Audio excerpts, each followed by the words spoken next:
오히려 자기를 비어 종의 형체를 가져 사람들과 같이 되었고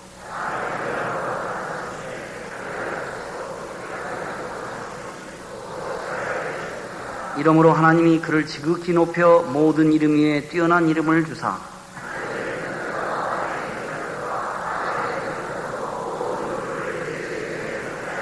함께 봉독합니다.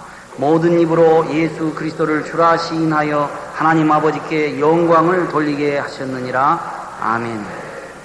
한신교회 호산나 찬양대의 찬양이 있은 후에 민족을 살리는 지도자라는 제목으로 원장 목사님께서 말씀 증거해 주시겠습니다. 우리는 오늘 이 자리에 모여서 교회가 살아야 민족이 산다고 하는 주제로 함께 은혜 받고자 하는 것입니다. 물론 우리 교회는 주님께서 살리십니다. 그러나 주의 종들을 통해서 교회를 살리실 것입니다. 그렇다면 목사가 살아야 교회가 살고 또 교회가 산다고 하는 말은 곧 이 역사가 사는 것입니다. 그래서 이 말은 다른 말로 말하면 목사가 민족의 운명을 결정하는 그런 위대한 존재라고 하는 사실입니다. 그런 의미에서 우리의 책임은 또한 막중한 것입니다. 인류 역사상 가장 위대한 애국자는 예수님이셨습니다. 예수님은 하늘나라의 애국자이시면서 또한 자기 조국 이스라엘 민족의 애국자였습니다. 애국자라고 하는 말은 자기 나라를 사랑하는 사람을 애국자라고 말한다면 예수님은 하나님의 나라의 애국자요 세상 나라의 애국자의 표상입니다. 그래서 예수님께서 이 민족을 살리는 비전을 우리에게 제시하셨습니다. 당시 이스라엘 민족이 노마의 압제하에 있을 때 제자들은 거의 다 애국 운동을 가진 그러한 민족주의자들이었습니다. 그래서 예수님의 뒤를 따르면서 어떻게 하면 이스라엘 민족을 로마로부터 해방과 함께 민족을 회복시킬까 하는 그러한 일념으로 예수님의 뒤를 따랐던 것입니다. 그런데 예수님께서 십자가에 죽었을 때 그 많은 사람들은 실망했고 좌절했습니다. 왜냐하면 예수님의 권능을 의지해서 민족의 독립을 꿈꿨던 수많은 당시의 이스라엘 민족 그 사람들은 모든 것이 다 수포로 돌아가는 것에 대하여 저들은 한없는 피해감을 가졌습니다. 그런데 예수님께서 십자가에 죽은 지 3일 만에 무덤 가운데서 다시 살아났을 때 저들은 큰 기대를 걸고 이렇게 질문합니다. 예수님, 이스라엘 나라를 회복하심이 이때입니까? 하고 물을 때 예수님께서는 때와 기한은 너희 알 바 아니요 성령이 너희에게 임하면 권능을 받고 예루살렘과 유대와 사마리아 땅까지 이르러 내 증인이 될 것이라고 대답했던 것입니다. 당시에 막강한 군사력을 가진 이 로마는 힘이 정의다, 힘이 곧 이게 진리다, 이런 철학을 가지고 있었습니다. 힘을 가지면 평화가 있고 힘을 가지면 정의를 이룬다고 생각했습니다. 그런데 예수님은 새로운 하나의 진리를 선포했습니다. 성령이 너희에게 임하면 예루살렘, 유대와 사마리아 땅까지 이르러 너희는 이제 증인으로서의 이 세계를 살려놓을 위대한 사람들이 될 것이다 라고 선포했던 것입니다. 예수님은 한 민족이 사는 것을 곧 증인이 있어야 한다고 했던 것입니다. 여기 증인이라고 하는 말은 목숨을 건 사람들입니다. 목숨을 건 사람을 우리는 순교자라고도 말합니다. 다시 말하면 복음을 살리는 목숨을 건 사람이 역사를 살려낸다는 것입니다. 그런 의미에서 복음을 들고 거기에 목숨을 거는 목사야말로 이 민족과 사회를 살려놓는 위대한 지도자라고 하는 사실을 예수님께서 우리에게 일찍이 선언해 주셨습니다. 복음이 살면 민족이 살고 복음이 쇠하면 민족이 쇠합니다. 이것은 다른 말로 말하면 복음이 산다는 것은 교회가 산다는 것입니다. 그런 의미에서 복음만이 민족을 살리는데 이 복음을 든 목사의 심령이 살아있을 때만 이 역사가 살 수 있다는 것을 예수님께서 일찍이 우리에게 선언해 주셨습니다. 한국 역사를 볼 때에도 이 종교라고 하는 역사적 소명이 민족의 운명을 좌우하는 것을 볼 수 있습니다. 신라 고려가 망한 것은 불교가 쇠퇴할 때였습니다. 불교의 진리 추구가 사라지고 기복적인 샤머니즘으로 집단이 전락될 때 결국은 신라 고려가 망했습니다. 이조실의 유교 정치 철학이자 사회윤리이던 유교가 조상숭배나 지리도참설로 결합하면서 결국 유교의 타락이 이조의 멸망을 가져온 것입니다. 지금 기독교가 순수한 복음을 살리지 못하면 결국 이 영향은 민족 전체의 생존에 미친다는 것입니다. 똑같은 한반도지만은 북한 땅은 저주받은 땅이 되었습니다. 그 이유는 복음을 거절하고 교회를 폐소하고 주의 종들을 핍박하고 저들을 학살한 그 죄값이 결국 하나님의 진노가 그 땅을 버렸기 때문에 황무한 땅이 되어버렸습니다. 서구 역사를 보면 러시아나 불란서에서 유혈혁명이 일어날 때 영국이나 미국에서는 영적 부흥운동이 일어났습니다. 러시아는 제도로서 교회는 있었으나 살아있는 복음의 증인이 없었습니다. 그러므로 러시아는 프롤레타리아 혁명이 일어났고 공산당이 기독교를 핍박하고 교회를 폐쇄할 때 러시아는 악이 지배하는 그런 철의장막의 세계로 전락했던 것입니다. 제가 몇 년 전에 러시아를 가서 모스크바 박물관을 이제 관광하면서 저는 놀라운 사실을 발견했습니다. 당시에 러시아 정교의 사제들이 입었던 그 가운 하나가 상상할 수 없는 보석으로 다 누벼져 있었던 것입니다. 저들이 앉았던 의자는 금으로 다 장식되어 있었어요. 이것을 보면서 당시의 교회가 얼마나 타락했는가를 눈으로 볼 수가 있었습니다. 1917년 10월 공산혁명이 이제 일어날 때 그 전야 밤에 성직자들이 모여서 가운의 색깔은 어떻게 해야 할 것이며 이제 성직자들이 입는 가운의 이제 장식은 어떻게 해야 할 것이며 그리고 축도할 때 손가락은 필 것인가 오므릴 것인가 이런 걸 가지고 밤새도록 다투고 토론하면서 밤을 지새운 그 밤에 바로 공산혁명이 일어나서 다음날 온통 붉은 물이 전 러시아를 지배하면서 결국 저들은 시베리아로 피난을 가면서 추운 눈 몰아치는 시베리아 바람을 맞고 살겠다고 그 사제들이 도망을 치는데 하나님은 저들의 눈물의 기도를 들어주지 않았고 자비하신 하나님의 은총을 부르짖었으나 하나님이 위만한 채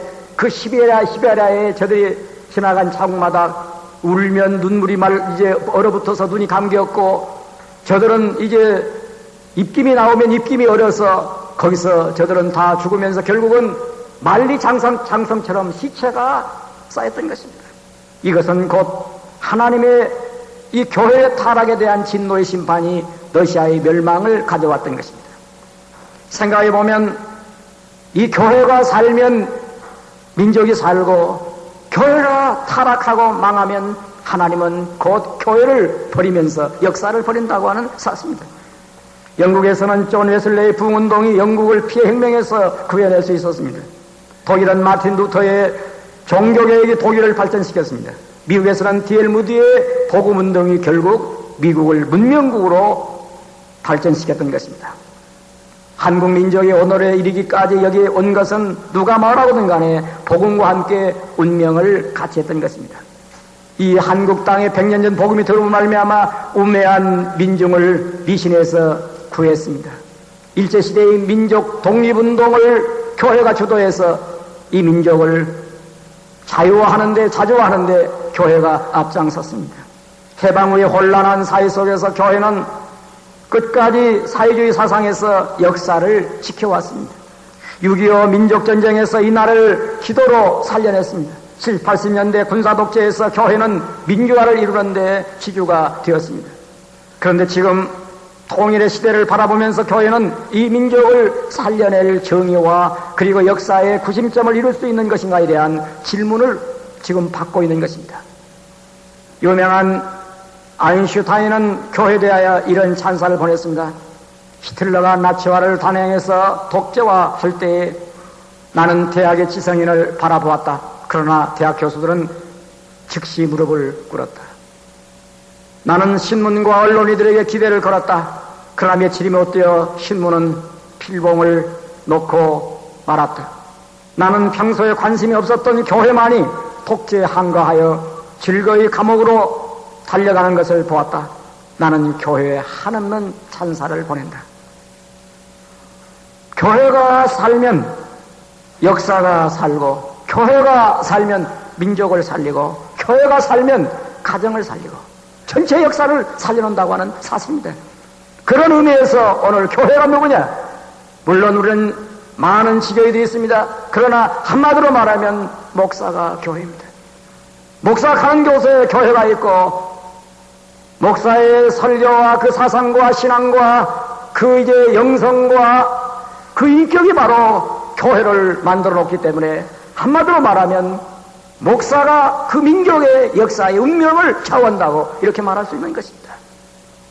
이런 의미에서 오늘 여러분과 저는 이 민족의 운명을 우리에게 맡겨놓은 엄청난 사명을 지고 있는 것입니다. 그래서 오늘날 교회는 이 민족을 살려놓을 지도자를 찾고 있는 것입니다. 우리는 흔히 잘못 생각하면 지도자는 어떤 정치가나 어떤 사회적인 명사가 지도자라고 생각합니다. 그게 착각입니다. 지도자는 바로 여러분입니다. 우리는 이 민족의 이제 영혼을 살려놓고 정신을 살려놓을 그런 사명을 했기에 목사가 바로 이 민족의 지도자라고 하는 사실입니다. 믿습니까? 그 사실을 우리는 확인해야 되는 것입니다. 예수 그리스도는 민족을 살리는 위대한 지도자의 표상입니다. 당시에 예수님은 유대 땅에 거닐 때 아무도 그를 지도자라고 생각하지 않았습니다. 당시에 예루살렘의 유력한 권력층이 지도자라고 생각했습니다. 그러나 하나님은 그 민족을 살려낼 지도자로 예수님을 그 땅에 보내셨던 것입니다. 우리는 참으로 위대한 지도자를 우리의 스승 예수 그리스도로 모시고 있는 것입니다. 지도자 한 사람이 그 시대의 역사의 운명을 바꿉니다. 이것은 예수 그리스도가 우리에게 주는 교훈인 것입니다. 하나님은 언제나 이 역사 속에서 어떤 건물을 짓느냐, 어떤 제도를 세우느냐, 어떤 운동을 여기서 일으키느냐에 중요한 것이 아니라 하나님은 언제나 사람을 찾고 있다는 사실입니다. 사람을 통해서 하나님이 일하시고 사람을 통해서 하나님은 그 역사를 이루어가시기 때문입니다. 하나님의 계획은 오늘도 이 가운데 있는 여러분들과 나를 통해서 일하시기를 원하십니다. 일반적으로 사람을 다스리는 자, 통솔하는 자를 리더 혹은 지도자라고 생각합니다. 이런 지도자를 정치 어떤 이제 사업 또는 어떤 학교 각 기관에서 우리는 볼 수 있습니다. 그러나 성경이 말하는 지도자는 한마디로 말하면 예수님 같은 사람, 다시 말하면 예수님의 마음을 품은 사람을 하나님은 이 역사를 살릴 지도자로 생각하고 있는 것입니다. 예수님이 이 세상에 오셔서 큰 일 두 가지로 하셨습니다. 하나는 자기 자신이 이 역사를 살리기 위해서 십자가에 죽는 일이었습니다. 하나님의 일알이 떨어져 그는 썩고 싹을 내기 위해서 내가 죽어야 된다는 생각을 했습니다. 또 하나는 주님은 그러한 숭고한 정신뿐만 아니라 이 땅에 이 역사를 바꿔놓을 지도자를 양성하는 일에 그는 그의 전력을 다 투자했던 것입니다. 예수님의 공생의 기간 3년 동안 일관되게 그가 했던 그 사역은 3년 동안 지도자, 다시 말하면 제자 훈련이라고 하는 것은 지도자의 양성이었습니다. 예수님은 지자들을 택하시고 그들이 점차 세계를 살려낼 교회 지도자가 될 것을 기대했습니다. 12제자는 그 신분이나 인물됨이 당시의 사회적 계층에서 보통 사람도 못 미치는 평범한 인물 이하의 사람이었습니다. 그들에게는 학력도 없었고 능력도 없었고 사회적으로 인정받지도 못하는 사람들이었습니다. 그런데도 그럼에도 불구하고 그들은 교회 지도자로서의 삶을 이루었고 역사를 살려놓은 위대한 사람들이었습니다. 예수님께서 이 제자들이 예루살렘으로 유다로 사마리아로 로마로 가기만 하면 그 역사를 바꿔놓을 걸 알았어요. 왜? 그들이 들고 있는 복음이 이 역사를 살릴 것을 알았던 것입니다. 생각해보면 그들은 이제 예수님을 통해서 배운 한 가지, 예수님 마음을 배우는 것이었습니다. 이것이 바로 그들의 위대한 지도자의 능력이었습니다. 교회를 부흥시키는 것과 예수님의 마음을 담는 것은 반드시 일치하는 것 아닙니다. 예수님의 마음을 담지 않고도 교회 부흥시킬 수가 있습니다. 프로그램 개발할 수가 있습니다.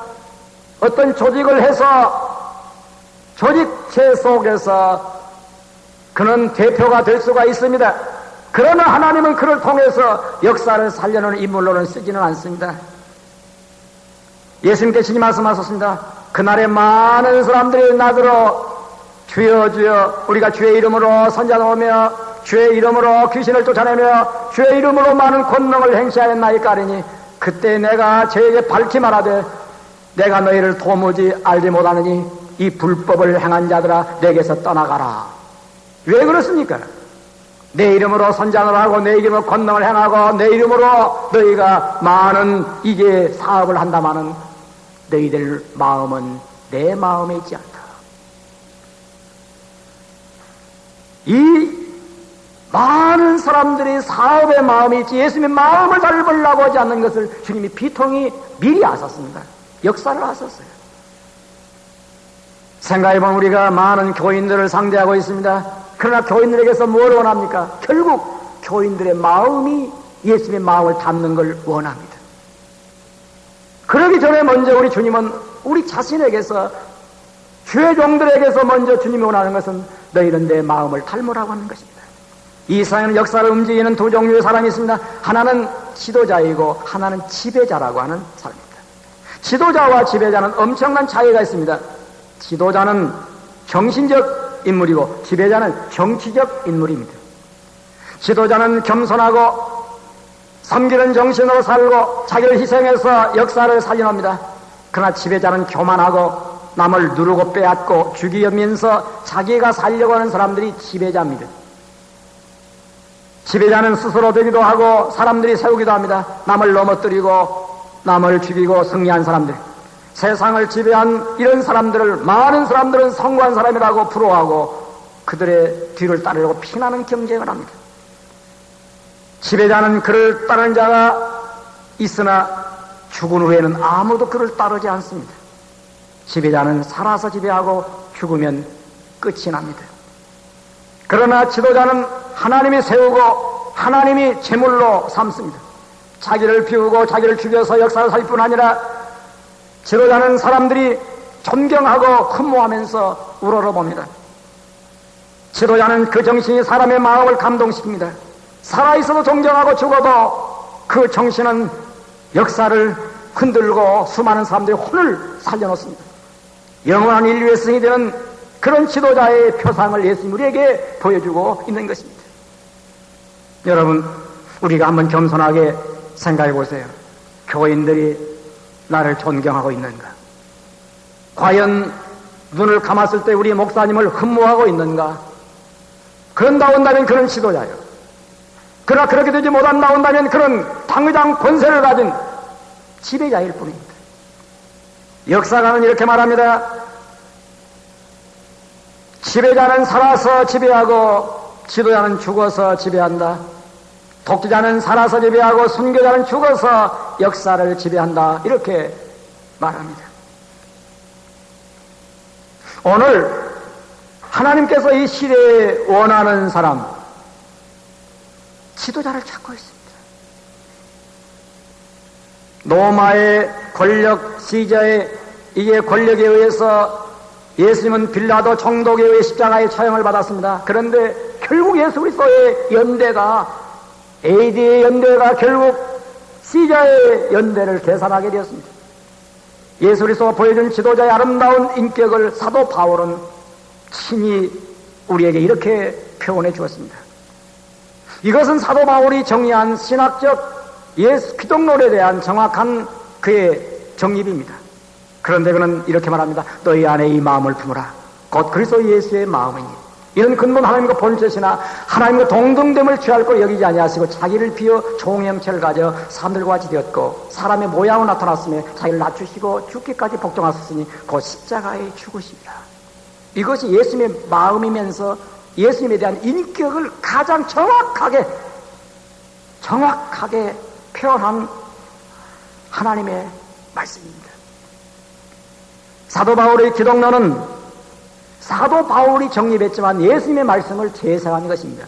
예수님께 친히 인자가 온 것은 섬김을 받으러 온 것이 아니라 도리어 섬기려 하고 자기 목숨을 많은 사람을 위하여 대속물로 주려 함이라. 마가복음 10장 45절 이 말씀을 재해석한 것입니다. 예수님께서 이 말씀을 왜 하게 되었느냐 하면 예루살렘을 향해서 예수님이 나아가는데 제자들이 누가 높으냐고 다투고 있었습니다. 그때 예수님께서 저들을 불러다가 이렇게 말합니다. 이방인의 소위 집권자들이 저희를 임으로 주관하고 대인들이 저희에게 권세를 부린 저희가 알거니와 그러나 나는 너희 중에 그렇지 아니하니 너희 중에 누구든지 크고자 하는 자는 섬기는 자가 되고 누구든지 으뜸이 되고자 하는 자는 모든 사람의 종이 되어야 하리라. 이 말씀을 해주셨던 것입니다.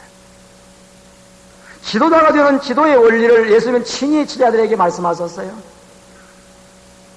그 예수님의 생애를 압축해서 말씀하셨습니다. 나는 인자가 온 것은, 이 말은 내가 성육신해서 이 땅에 몸을 입고 온 것은 곧 겸손이요. 내가 살아가는 것은 나의 살아가는 생애는 곧 섬김이요. 나의 마지막 희생은 십자가의 죽음으로. 그래서 예수님은 그의 겸손으로 나시고 섬김으로 사시고 희생으로 십자가의 죽음으로 그의 생애를 표현했던 것입니다. 그래서 오늘날 예수님께서 우리에게 원하시는 것은 사랑하는 우리 모든 주의 종들에게서 기대하고 있는 그것은 바로 주님의 마음을 품으라는 것입니다. 주님의 마음을 품는 이 성경의 표현을 딱 한마디로 말하고 있습니다. 자기를 비우라고 말합니다. 오늘 자기 자신을 비우는 주님의 제자들이 되시기를 축원합니다. 소명은 곧 뭐냐? 자기를 비움이 소명입니다. 목사가 되는 게 소명이 아니에요. 신학교를 공부하는 게 소명이 아니에요. 그런 건 형식적인 것이에요. 가장 중요한 소명은 뭐냐? 나 자신을 비우는 거예요. 이게 주님의 부르심이에요. 주님은 하나님의 본체셨어요. 하나님과 동등됨을 가지신 분이셔요. 그런데 자기를 비워서 하나님 아버지의 소명을 따라 그런 성육신에서 사람이 되었던 것입니다. 이게 소명입니다. 땅에 오신 소명이에요. 우리의 소명은 뭐냐? 나 자신을 비우는 거예요. 이것이 바로 주의 종의 길이요, 지도자의 길이요, 하나님 부르심의 소명이에요. 자기를 비운다고 하는 것은 자기를 포기하는 것입니다. 자기를 포기한다는 말은 곧 뭐냐? 자기를 부정한다는 것입니다. 이것이 바로 하나님께서 그리스도를 통해서 우리에게 보여준 지도자의 표상이요, 이것이 지도자의 영광이며 이게 지도자의 본질인 것입니다. 베네딕트 수도원이라고 하는 이 수도원의 원형이 있습니다. 거기 수도사들이 들어가면 종신서원하는 서약식이 있습니다. 이것은 자기를 포기하는, 자기를 비우는 서약식인데, 서약 종신서원하는 날 관이 앞에 이렇게 딱 놓입니다. 그러면 거기 수도사가 딱 관 속에 들어갑니다. 그러면 관포를 딱 덮습니다. 그리고 종소리가 온 수도원을 울리면서 침묵이 흐른 다음 이렇게 말씀이 선포됩니다. 이는 너희가 죽었고 너희 생명이 그리스도와 함께 하나님 안에 감추었음이니라. 딱 선포됩니다. 그런 관 속에서 죽음을 인정하고 그리스도 안에서 다시 태어난 존재로 그런 은은히 감동을 받는 순간 부활절 찬양이 울려 퍼집니다. 잠자는 자여 깨어서 죽은 자들 가운데서 일어나라. 그리스도께서 내게 비추시리라. 딱 이 말씀이 선포되면서 종을 칠 때 그는 그의 관의 포는 벗겨지면서 수도사는 엎드린 자리에서 일어서서 내가 죽지 않고 살아서 여호와의 행사를 선포하리로다. 딱 일어서면서 그는 하나님께 다시 산 존재로서 일어섭니다. 그때 둘러선 모든 이 수도원의 선배들에게 평화의 키스로 입맞춤을 하면서 종신서원의 식은 막을 내립니다. 이 정신소원은 곧 뭐냐? 한마디로 말하면 세상을 포기하라, 너 자신을 포기하라, 이제 주를 위해서 너는 죽었고 이제 내 안에 예수만 살았다 하는 선서식입니다.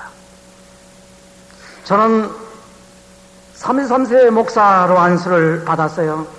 그때 신학교를 졸업하고 5년이 지난 후에 임직을 받았는데 그때 당시에 너무너무 기뻤어요. 그래서 많은 사람들이 꽃다발을 주었고 또 축하를 해 주었습니다. 제가 목회를 하면서 느끼는 것은 이런 것이었습니다. 과연 목사 임직식이 이렇게 꽃다발을 받고 축하하는 것이냐? 장로 임직식에서 광고하고 축하해 주는 것이 과연 장로 임직식이냐? 이런 생각을 갖기 시작했습니다. 그 후에 제 마음속에 이런 생각이 왔습니다. 무슨 생각이냐? 목사 임직식은 마치 정신서원하는 베네딕트 수도원의 수도사의 서원식과 같이 여기다 관을 딱 놓고 그 앞에 엎드려서 나는 죽는다고 하는 선언식을 하는 것이 과연 이 하나님의 뜻이 아니겠는가? 교회가 언제부터 타락했느냐? 물어볼 거 없어요. 성직자들을 축하하는 의식으로부터 타락했다고 말할 수가 있습니다. 세상의 영광으로 알고 생각하는 그것 자체가 이미 타락하기 시작했다는 거죠. 곰곰이 한번 우리 자신이 목사 임직을 받은 사람으로서 자신을 한번 성찰해 보십시다.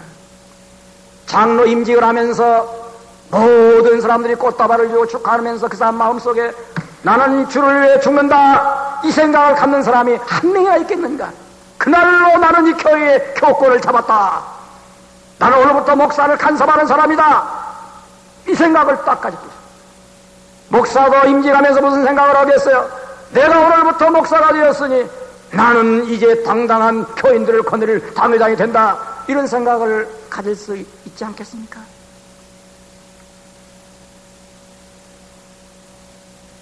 목사가 되는 건 쉽습니다. 설교하기는 쉽습니다. 그러나 자기를 비워 소명의 길을 가는 것은 어려운 것입니다. 사랑하는 오늘 주의 종들과 함께 이 민족의 역사적 소명을 우리에게 주실 때 주께서 우리에게 뭘 기대했겠습니까? 내가 나를 비워 자기를 비워 하늘을 버리고 여기 온 것처럼 그대들이여 자기를 비워다오.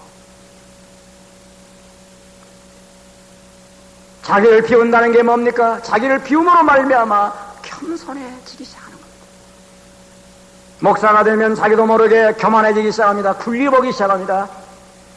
그리고 교인들에게 명령하기 시작합니다. 이걸로 우리 자신이 다성이 생기면서 타락하기 시작하는 것입니다. 이것은 장로도 마찬가지예요. 장로가 딱 임직하면 그때부터 손을 딱 놓습니다. 일을 안 해요. 그리고 회의하면서 교인들을 다스리 생각합니다. 새벽기도 안 나오는 사람이 새벽기도를 잘하니 못하네 시비하고, 교회에서 헌금도 하지 않는 사람이 헌금을 어떻게 쓸 것인가 열내고, 이런 사람들이 이 지상에 얼마나 많이 있습니까? 오늘 우리 자신을 생각해 보세요.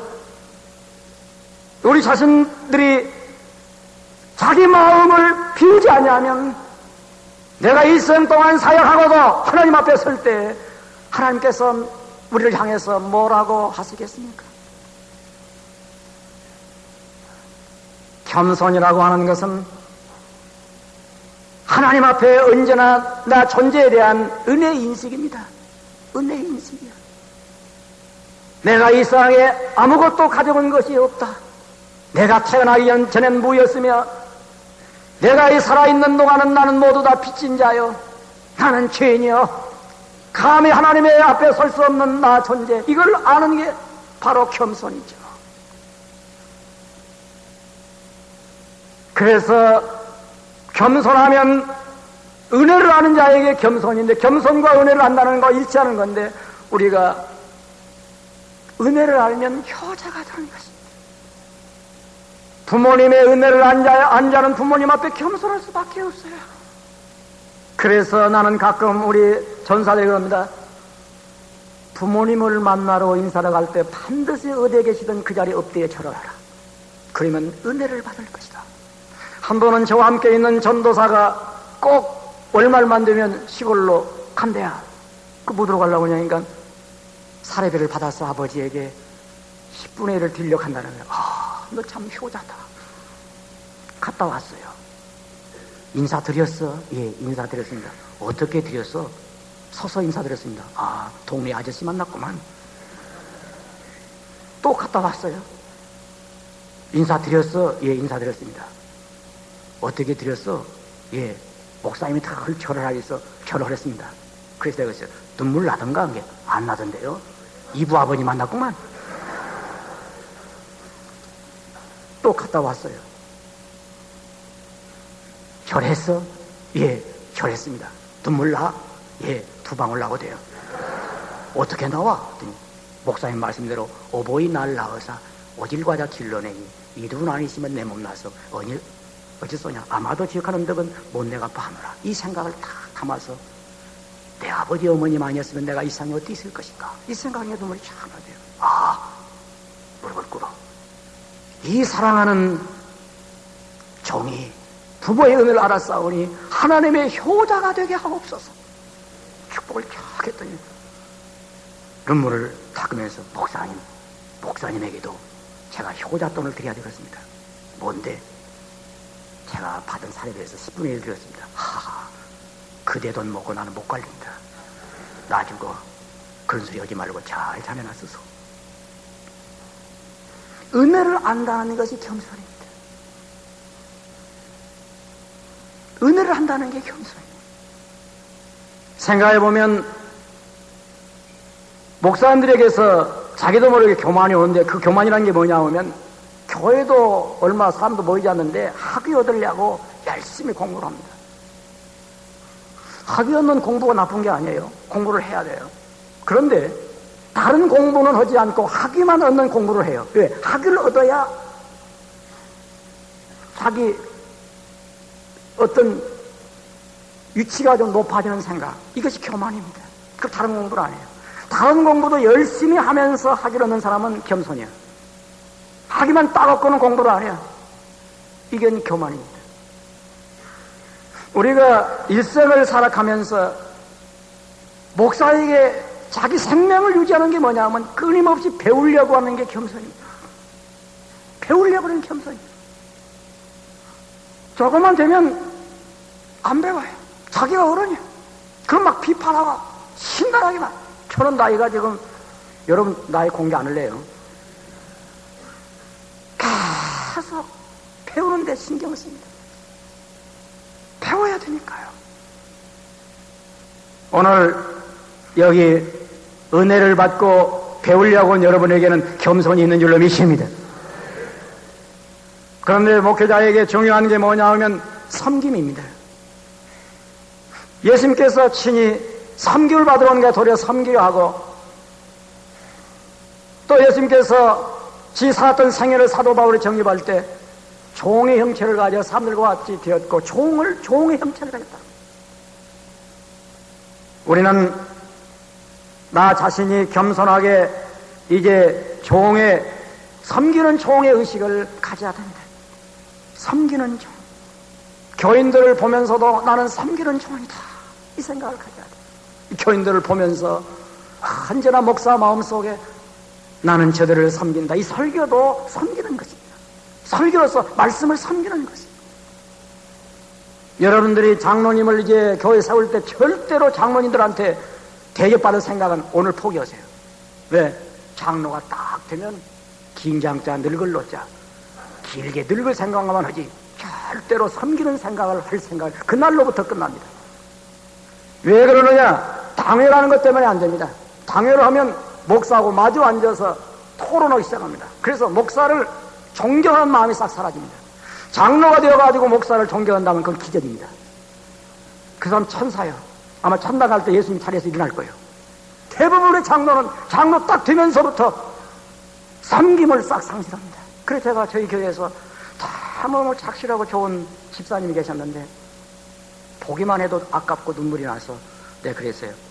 장로를, 남들은 당신이 장로감이라고 말하는데 장로를 앉는 게 좋겠어. 목사님 마음이 그러시다면 앉는 게 좋죠. 왜 그런 말씀을 하십니까? 했더니 장로가 되면 섬기는 마음을 갖지 못하고 자기 마음을 비우는 것을 또 딴 걸로 채우려고 할 텐데 안 되는 게 좋겠는데 그런다면 안 돼야죠.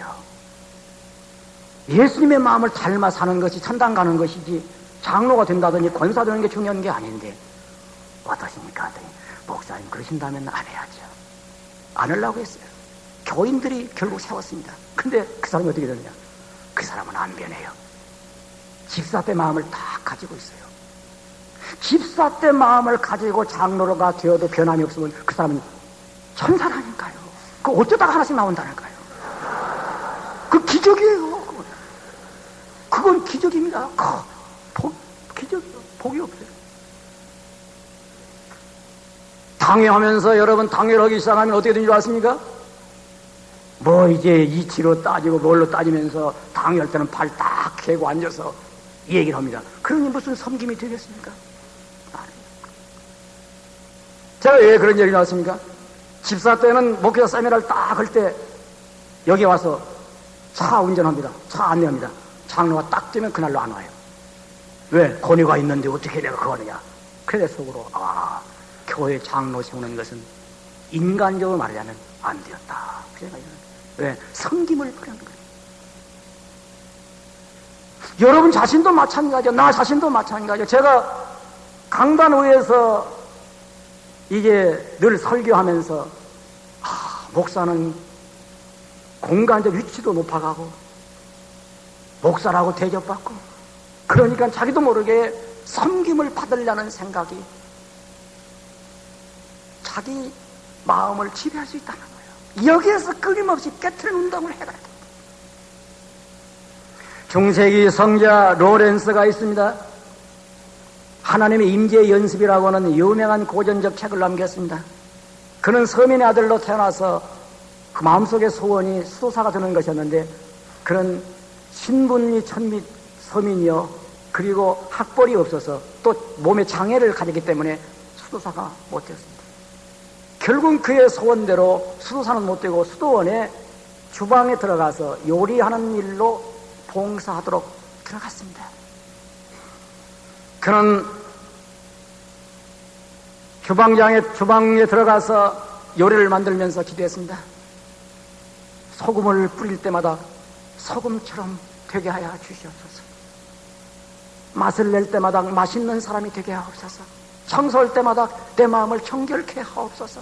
생선이 죽어갈 때마다 나도 죽어 생명을 살리게 하옵소서. 기도하면서 음식을 만들어 오는 수도사에게 대접했습니다. 대접할 때 천사를 대접하는 심정으로 종들아 상전에게 하기를 죽게 하듯 하라. 그 음성을 들으면서 주님을 보듯 했습니다. 세월이 흘러 수도하는 수도사들은 고행과 금식과 기도하면서 오히려 인상이 찌그러졌으나 주방에서 일하는 로렌스는 얼굴이 천사처럼 빛나기 시작했습니다. 왜? 섬김의 기쁨을 얻었으니까요. 그래서 수도사들은 날마다 식당에 와서 로렌스의 얼굴을 보면서 예수님의 얼굴을 본 듯 했습니다. 수도함으로 은혜를 받는 것이 아니라 로렌스의 얼굴을 보면서 예수님의 마음을 담기 시작했습니다. 그런데 어떻게 된 줄 아십니까? 후에 전 수도사들이 로렌스를 수도원장으로 추대했습니다. 그는 지도자가 되었어요. 섬김으로 모든 사람들이 우러러보는 지도자가 되었어요. 주님께 친히 사도 바울은 이렇게 표현했습니다. 이름으로 모든 이름에 뛰어난 이름을 주사 하늘에 있는 자들과 땅에 있는 자들과 땅 아래에 있는 자들로 하여금 예수 이름에 무릎을 꿇게 하시고 그를 주로 신하여 하나님께 영광을 돌리게 하셨느니라. 섬기는 축복, 이것이 바로 최대의 영광입니다. 우리는 교회만 섬기는 사람들이 아닙니다. 이 지역사회를 볼 때도 나는 지역사회를 섬기는 자다, 이 심정을 하고 들어가는 것입니다. 여러분, 우리가 이 땅에 살면서 하나님께서 우리를 불러 세우신 것은 숭고한 축복입니다. 숭고한 사명입니다. 천사가 흠모할 만한 사명을 받은 거예요. 모든 사람을 섬긴다는 게 얼마나 큰 축복입니까? 그래서 성경은 말합니다. 모든 사람의 종이 되어야 하리라. 모든 사람의 종이 되어야 하리라. 여러분, 모든 사람의 종이 있습니까? 한 사람의 종이죠. 로마에 가면 로마 권력층이나 부자나 어떤 이제 팔려간 주인의 종이지 모든 사람의 종이 됩니까? 그런데 예수님께서 말씀하십니다. 으뜸이 되고자 하는 사람은 모든 사람의 종이 되어야 하리라. 그게 무슨 말입니까? 모든 사람을 섬기는 사람이 누굽니까? 그게 주인이에요. 주인은 모든 사람을 섬기는 사람이에요. 그래서 너는 장차 섬기는 자로서 주인이 되라는 것입니다. 오늘 우리 사랑하는 목사님들이 역사의 주인 되시기를 축원합니다. 예수님의 생애가 섬김으로 이어져 있어요. 그래서 제가 목사 임직식과 장로 임직식에 가보니까 전부 다 이게 안수를 하는데요. 이 안수 받으니까 이 머리만 커가지고 헤딩만 한단 말이에요. 이것이 문제라는 걸 알았어요. 그래서 목사하고 장로하고 누가 크냐고 교회마다 헤딩하다 박 터져가지고 중내 산에 소리치고, 노예 가면 안수 받은 이제 여기다 기름을 발라놓으니까 이제 이 머리가 커져가지고 그저 누가 장 잡느냐고 그거 싸우면서 박 터지게 싸우고, 이 온통 나라가 다 지금 싸움이 제일 세게 일하는 데가 어디냐면 목사하고 장로하고 싸우는 거 아닙니까? 이것은 종신 싸움 아닙니까? 어디가 그렇게 평생 싸우는 게 있어요? 평생 싸우는 게 어디가 있어요? 그것밖에 없어요. 대통령도 5년이면 다 끝나요. 그런데 한 번 임직받으면 죽을 때까지 임직 아닙니까? 머리다 기름 부어놨으니까 죽을 때까지 싸우는 거예요. 그냥 죽으면 끝나. 그래서 제가 이런 생각했어요. 이게 성서적으로 어떤 것인가 한번 보니까 예수님은 사도들을 파송하면서 머리에 안수한 일이 없어요. 이건 구약의 전통이에요. 구약의 제사장들과 왕과 선자에게 기름을 부어 지도자로 세웠어요. 그런데 이것은 예수님이 오실 모형이었어요. 제사장 중에 제사장이요, 왕 중에 왕이시오, 선자 중에 선자가 오실 예수님에 대한 모형이 메시아가 그리스도란 말 아닙니까? 근데 예수님은 이 땅에 오셔서 기름 부음을 그걸로 십자가의 죽음으로 끝내시고 제자들에게는 발 안수를 했습니다. 머리 안수한 것이 아니라 발 안수를 하셨어요. 그래서 예수님이 잡히는 날 밤에 만찬을 나누기 전에 제자들의 발을 다 씻기셨습니다. 그래 베드로가 주여 내 발을 어찌 씻길 수 있습니까? 할 때 내가 너를 씻기지 않으면 나와 상관이 없느니라. 이게 무슨 말입니까? 내가 너를 네 발을 씻김으로 나와 상관이 있는데 내가 십자가에 피 흘려 너를 씻긴다는 것을 모형적으로 미리 말씀하는 겁니다. 이 섬김은 자기를 죽음으로 하는 거죠. 왜 예수님이 발을 씻겼습니까? 발은 우리의 몸을 받들어주는 무거운 짐 홀로 지고 있는 게 발입니다. 육중한 육체를 발이 받쳐주고 있습니다. 무거운 짐 지고 있습니다. 두 번째, 발은 가장 낮은 지체입니다. 모든 지체는 다 발 위에 있습니다. 모든 지체여 높아져라, 나는 낮아지겠다. 발은 못하는 것입니까? 더러운 땅을 디디는 것이 발이에요. 시궁창에 발이 먼저 들어가요. 모든 물속에 발이 들어가고 우리의 옷을 다 깨끗하게 만들어주지 않습니까? 이건 십자가의 정신입니다. 무거운 짐 나 홀로 지고 뒷짐지고 죽노니 그대들은 안식하라. 나는 하늘 버리고 맞아 죄인으로 십자가에 죽노니 그대는 모두 다 하나님의 자녀로 높아져라. 내가 모든 죄와 허물을 나 홀로 지고 그대들을 의롭게 만드노니 그대들은 의로워져라 하는 것 십자가의 원리 아닙니까? 예수님이 발을 씻기는 것은 신비한 비밀을 담았다는 걸 알았어요. 그래 저는 장로를 임직하면서 미리 장로님들의 발을 제가 손수 물을 대야에 담고 발을 제 손에 붙들고 기도를 합니다. 오 주여, 이 장로님이 발사도가 되게 하여 주시고 발장로가 되게 하여 주시옵소서. 발처럼 무거운 짐을 지게 하시고 낮아지게 하시고 섬기게 하시고 모든 교인들을 높이고 허물을 내가 담당케 하여 주시옵소서. 그런데 발만 씻어주었지 되도 않더만. 씻어줘도 되는 게 아니라는 걸 알았어요. 그래서 예수님이 십자가에 죽는다는 걸 알았어요. 죽는다는 걸 알았어요. 인간의 어떤 의식으로 되지 아니하고 어떤 형식으로 되지 아니하고 십자가의 죽음으로 된다는 걸 알았어요. 그래서 예수님이 친히 말씀하셨습니다. 내가 너를 지키지 않는 너와 나와 상관이 없단 말이 무슨 말입니까? 내가 십자가에 피 흘려 죽음으로 된다는 것이었습니다. 자기를 낮추시고 죽기까지 복종하셨으니 그 십자가에 죽으심이라. 오늘 사랑하는 주의 종들이여, 이 민족을 살리기 위하여 하나님께서 그를 부르셨습니다. 어제로 십자가로 부르셨습니다. 이 자리에 매달지 않은 것입니다. 십자가는 예수님이 진 형틀입니다. 그러나 우리 주님께서 말씀하십니다. 누구든지 나를 따라오려 하면 자기를 부인하고 자기 십자가를 치고 나를 따르라. 나는 이 십자가를 양수리 수양관에 불러주심이 아니요 이 자리에 불러주심이 아니라 십자가로 불러주십니다. 우리 모두 다 십자가에 올라가야 되는 것입니다. 이것이 바로 나도 살고 교회도 살고 민족도 살려놓는 위대한 역사가 일어날 줄로 믿습니다. 주님의 소명이 뭡니까? 나와 같이 십자가를 펴라. 얼마 전에 서울 거리에 많은 사람들이 길거리 웅집에서 쳐다보고 있었어요. 무엇을 쳐다봅니까? 아니면 조개를 보십시오. 정탑에 이 수리하느라고 수리공이 올라가서 산소댐을 하고 있었습니다. 십자가에 매달려 있는 한 수리공을 보기 위해서 수많은 사람들이 우러러보고 있었어요. 나는 머릿속에 즉각 감동을 받았습니다. 그렇다. 산소댐으로는 저 수리공이 십자가에 매달려 있어도 수많은 사람이 우러러보는데 십자가에 달려 죽는다면 얼마나 많은 사람들이 이제와 현재와 과거와 현재 미래의 역사를 향해서 우러러보면서 존경할 것인가. 성경은 이렇게 말합니다.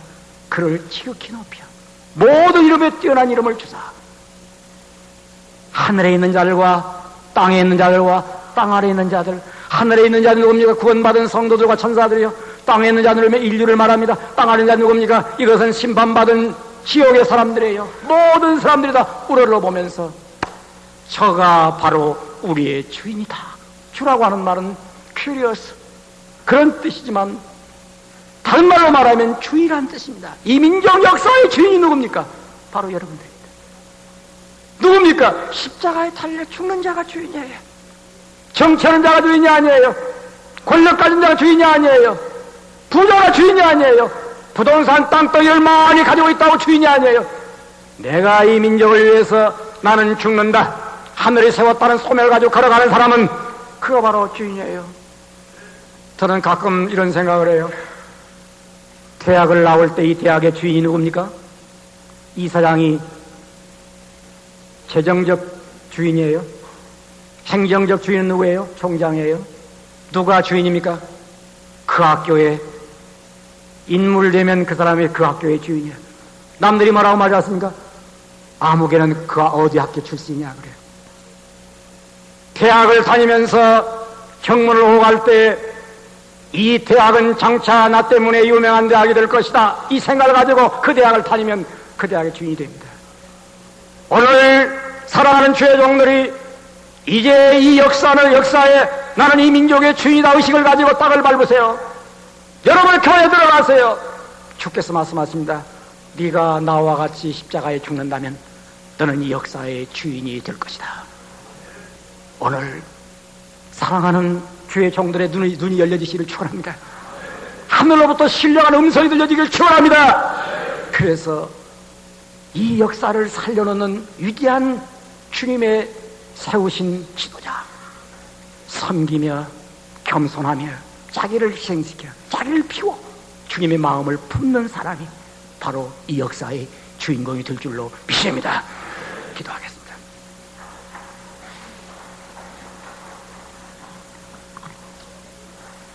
두 손 높이 들어봅시다.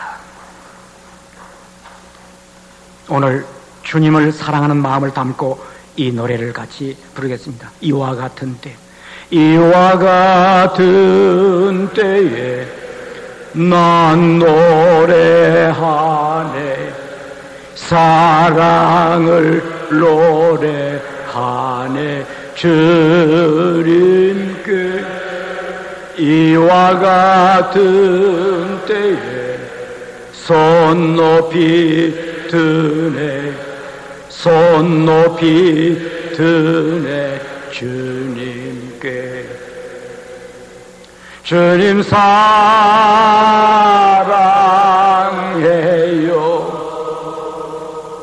사랑해요,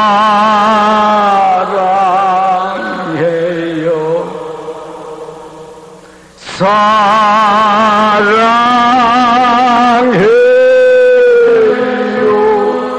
주님